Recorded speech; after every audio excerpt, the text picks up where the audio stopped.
What device you should use for your navigation is a much debated subject, and obviously it depends on your personal preference and habits.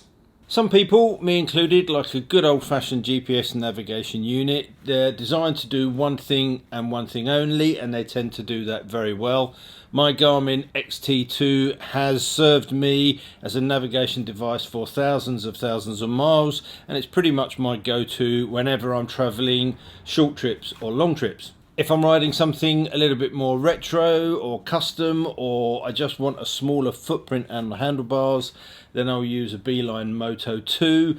But I suspect the most widely used navigation device these days is a smartphone. Not something that I particularly do a lot of. I'll use it in a pinch, but generally I prefer to keep my phone tucked away safely in my pocket or my luggage. So if you're like me then, an Apple CarPlay or Android Auto device offers a really good solution. It's a thing that very few manufacturers offer as standard. Honda do it obviously on the Africa Twin, the NT1100 and the Goldwing. I think some of the big Harley and Indian Tourers offer it as well, but outside of that it's not a very widely available application. However, there are of course now third-party options available, and it's one of those that I wanted to look at in this video. Chigee have a number of mirroring displays in their lineup, but it's the AIO-5 Play which I think strikes a good balance between functionality and price. It retails currently at £372, has a 5-inch screen with Bluetooth 5.0 and Wi-Fi connectivity. It's also IP68 waterproof and comes with a handlebar mount in the box.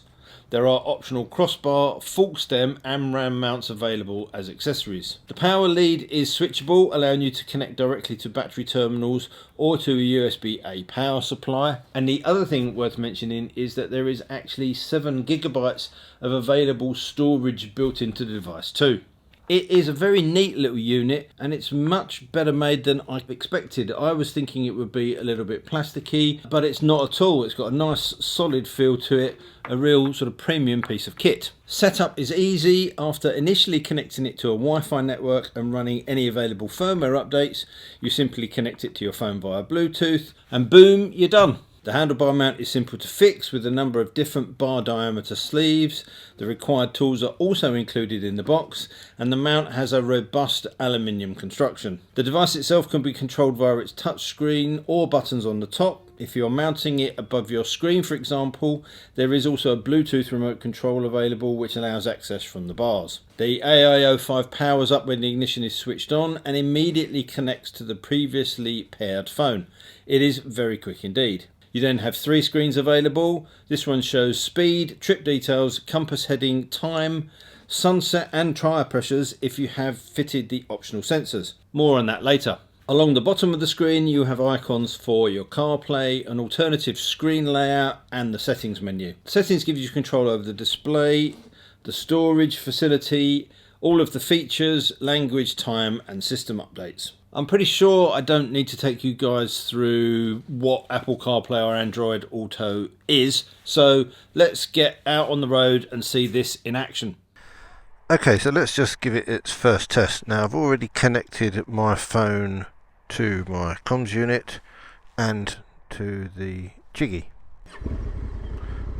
So that's the opening screen you get, which you've seen before. I can then have this screen which will show me the altitude, the trip time and the mileage, speed and all that business, and then another press of that. It's already connected up to that. That's how quickly it does that. So if I want to put a location in, I will click that and I'm going to search for, it's already there, the blue egg. You can see it's one of my favourites. I'm going to go and get a cake, and there's my route. And if I turn our audio's turned on, and then that's it, I've got CarPlay. It's done. It's that simple.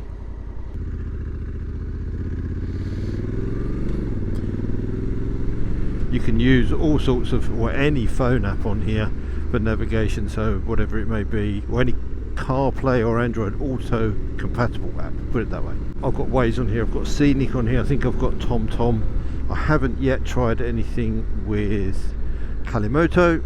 That's one app that I haven't really utilised. And my route app, which is the app that I use to make my routes, they've now launched their own mobile phone system, but you have to pay extra for it, and I've already paid for the gold membership, so it seems quite expensive. Obviously this bike itself has got CarPlay, which is wired. I have fitted a wireless dongle, which you can see there, and that makes things much easier in terms of getting it connected. I don't really need this for this bike, but I wanted to give you a test of it, see what it's all about. So there you go, I've just got my audio instructions through my Cardo.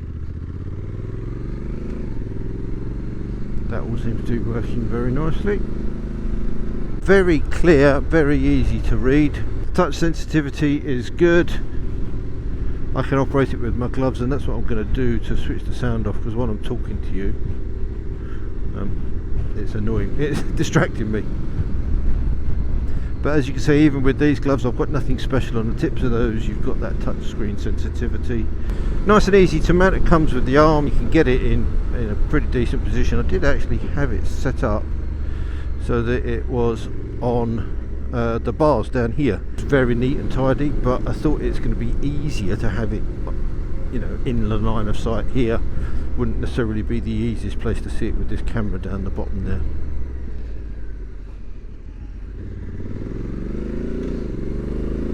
It's a nice robust unit. It's a decent size. It's not too big, very easy to read, and it feels like it's good quality as well. The way it's put together is all kind of nice.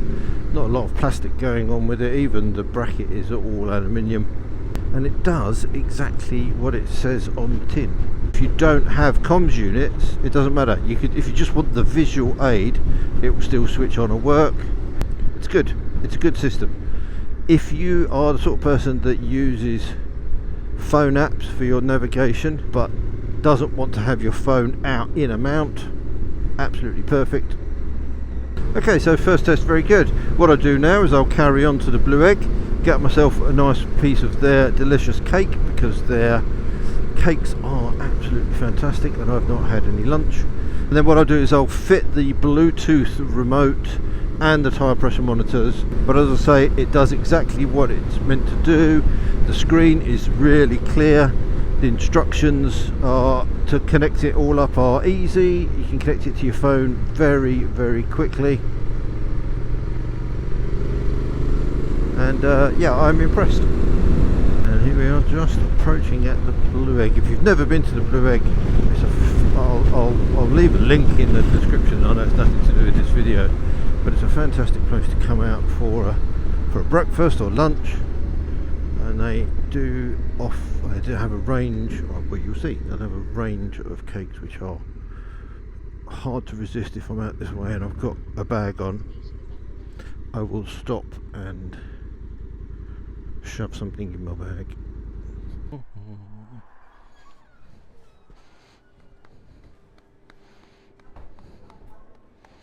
Hi there, yeah, could I grab a piece of the raspberry crumble and a millionaire shortbread, please? That's fantastic, thanks very much. Thank you.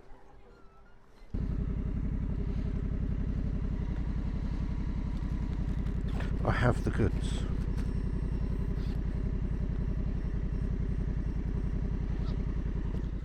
Getting onto that setup now, and the tyre pressure monitors were much easier to install than I was expecting. I thought that was going to be a bit of a pain of a job. All you need to do is remove your dust cap and screw on the anti-theft nut. Click the TPMS section of the screen, followed by the pair icon. Then simply screw in the sensor, starting with the front first, and it will pair immediately and show the pressure. Do the same for the rear, then tighten up each sensor fully with the supplied tool and nip up the lock nut behind it. That's all there is to it. It's done, and now you have a live tyre pressure display on your Chigee. There are other optional accessories available, one of which is a screen hood, which I'll admit I haven't actually found use for. Because of that bright 1000 nit display, even in bright sunshine, I've had no problem reading it. I think the only time potentially you might want to use that is in poor weather, if it's raining, just to try to help keep the moisture droplets off of the screen. And if you feel like you may risk damaging the screen, there is a film protector that can go over that too. It's a great system to use, very easy to set up, the quality is good. Genuinely, I can't really pick any faults in it. It does exactly what you'd expect it to do, and it does it well.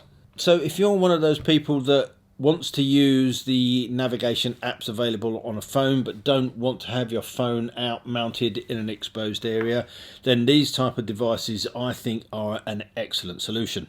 I'll leave a link in the description for you to go away and have a look at this particular device and the others in the range. They do a version of this which is compatible with the BMW Wonder Wheel. You can use the handlebar controls, which I think is a really good thing. But as I say, I'll leave that link down in the description. If you've got any questions, then pop those in the comment section down below. And until next time, thanks for watching. Take care, ride safe, and I'll see you soon.